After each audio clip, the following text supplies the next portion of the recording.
दोस्तों, knowledge max में स्वागत है आपका एक बार फिर। एक ऐसी कहानी जब एक भूल ने 1440 करोड़ रुपए का मालिक बना दिया एक इंसान को, बड़ी विचित्र लगती है। और लगता है कि यार ये सच्ची नहीं होगी, लेकिन ये सच्ची है। वो कैसे है पूरी कहानी, वो मैं आपको बताता हूँ। तो उससे क्या क्या सीख मिलती है कि लॉन्ग टर्म इन्वेस्टमेंट भी आपको एक बहुत बड़ा रिजल्ट दे सकता है, पहली बात तो ये।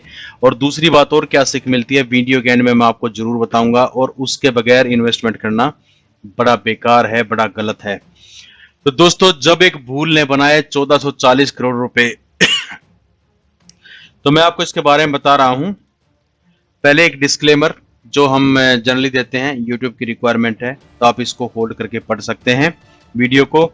और दोस्तों, अगर आपने अभी तक नॉलेज मैक्स को सब्सक्राइब नहीं किया है, तो ऐसे वीडियो देखने के लिए, नॉलेजेबल वीडियो देखने के लिए आप नॉलेज मैक्स को जरूर सब्सक्राइब करें और बेल आइकन को जरूर दबाना।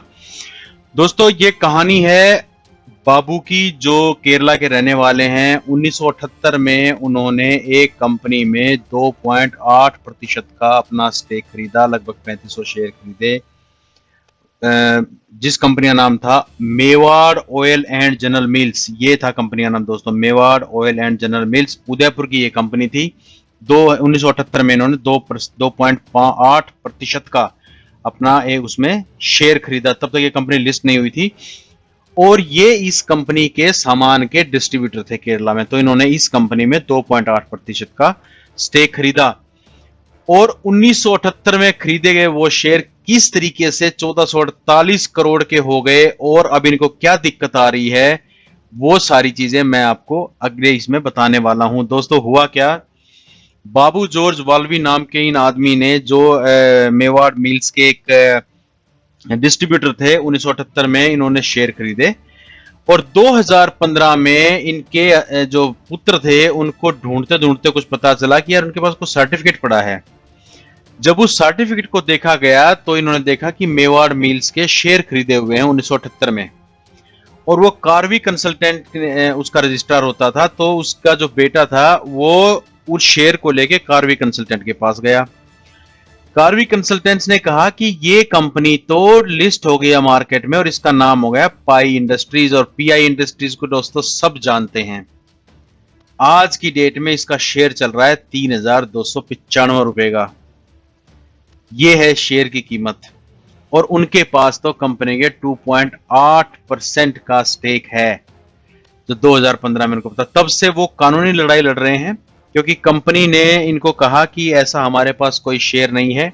हालांकि एक ऑडिटर डिटेल किया गया, उसने जाके चेक भी किया और पता चला कि हाँ, ये जो सर्टिफिकेट है ये ओरिजिनल है और ये शेयर हैं। लेकिन कंपनी क्यों मना कर रही है, तो उसमें जो बाबू हैं, बाबू जॉर्ज वाल्वी, उनका कहना यह है कि 2015 में मेरे जो my son started managing our activity, की मेरा जो बेटा है उसने हमारी एक्टिविटी को मैनेज करना स्टार्ट कर दिया।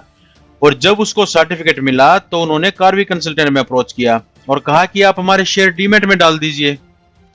बस यहीं से दिक्कत हो गई, और कंपनी ने कहा कि ऐसा कुछ नहीं है।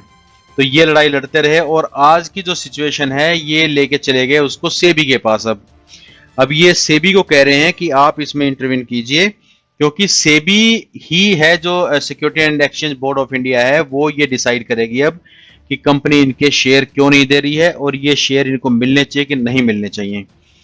दोस्तों, इसका एक बहुत बड़ी हमें कुछ सीख मिलती है। वो ये मिलती है कि पहली बात तो आप अपने इन्वेस्टमेंट्स को रेगुलरली ट्रैक करते रहिए। अगर इन्होंने अपने इन्वेस्टमेंट को रेगुलरली ट्रैक किया होता, तो डेफिनेटली इनको ये दिक्कत नहीं आती, क्योंकि इनको पता है कि पता चलता रहता है कि जिस कंपनी के शेयर उन्होंने खरीदे हैं, जिसके शेयर उनके पास है, वो कंपनी अब पीआई इंडस्ट्रीज बन चुकी है। दूसरा ये है कि अपने डीमैट अकाउंट को भी आप ट्रैक करते रहिए। उसको रेगुलरली का मतलब ये है, क्वार्टरली रिजल्ट जो आते हैं कंपनी को, उसको ट्रैक कीजिए। एटलीस्ट हाफ ईयरली तो जरूर कीजिए। और क्वार्टरली ट्रैक करने से क्या होता है कि अगर आपको लग रहा है कि ये कंपनी ठीक से इन्वेस्ट मतलब परफॉर्म नहीं कर रही है, तो आप अपना डिसीजन ले सकते हैं, बेच सकते हैं। या परफॉर्म कर रही है तो लॉन्ग टर्म इन्वेस्टमेंट कर सकते हैं। हालांकि एक क्वार्टर पे आप डिसाइड नहीं कर पाते हो, लेकिन एक आपका अलर्ट जरूर हो जाता है कि इस कंपनी को मुझे कंटिन्यू करना है कि नहीं करना है। तीसरी जो सबसे इंपॉर्टेंट चीज इससे निकल के आती है, वो ये निकल के आती है कि long term investment always page. दोस्तों, अगर आपको वेल्थ बनाना है, आपको इन्वेस्टर बनना पड़ेगा, और वो भी लॉन्ग टर्म इन्वेस्टर। ट्रेडर नहीं।